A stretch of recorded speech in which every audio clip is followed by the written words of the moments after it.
Well, Ukraine's president received a standing ovation at the European Parliament. In an address to MPs, Volodymyr Zelensky thanked EU leaders for their support in the war against Russia. Zelensky said Ukraine is not only fighting for its own survival, but for the survival of Europe. I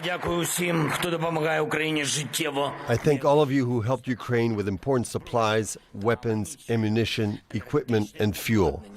Thousands of items without which we wouldn't be able to endure this total war. I thank you, ladies and gentlemen. Well, James Bays joins us live from inside the European Parliament in Brussels. And James, it was clearly a powerful and emotive speech from Zelensky. Do you think it will have the desired effect?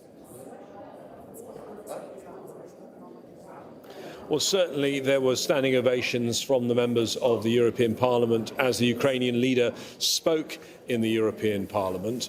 It was the message very much a thank you message, but added into the thank you message, which we've also heard earlier in his visits in London and Paris, is thank you for what you've done so far, but my country needs more from you.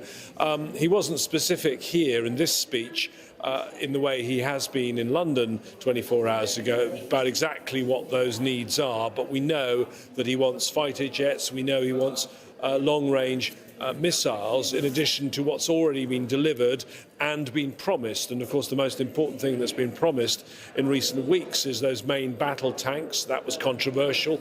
Germany had to be won over, but that is something now that is expected to be delivered in the coming months, in the coming year.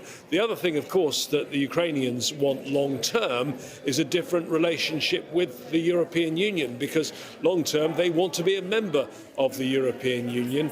Mr. Zelensky said, "This is our Europe, these are our roots." And he said with certainty, when he said the next line, Ukraine will be a member of the European Union. He's left the European Parliament now, and a short time ago, very short distance away, also in the centre of Brussels, in the EU area of Brussels, he's arrived at the European Council. The European Council is the body that exists when the leaders of the European nations meet. All 27 leaders were there on a podium as President Zelensky arrived. They all applauded him.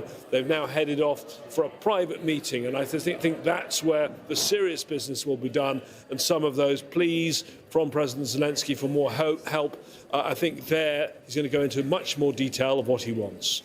OK, thank you for that update. That's James Bays for us in Brussels.